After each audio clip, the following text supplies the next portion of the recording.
Hello, it's Deegan from Tenwell Toowoomba today to speak to you about toilet chemicals. Blue and green in the bottom, pink in the top.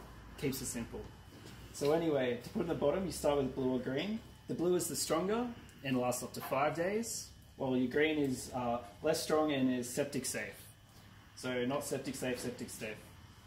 For the top tank, we recommend pink chemical.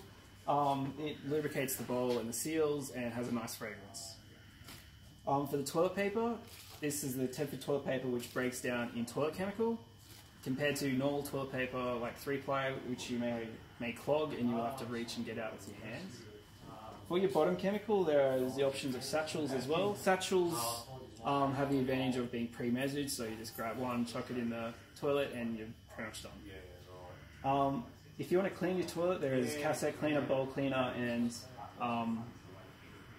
bathroom cleaner. They're all safe to use on your Tedford toilet because they're plastic safe and rubber safe. Thanks for listening today.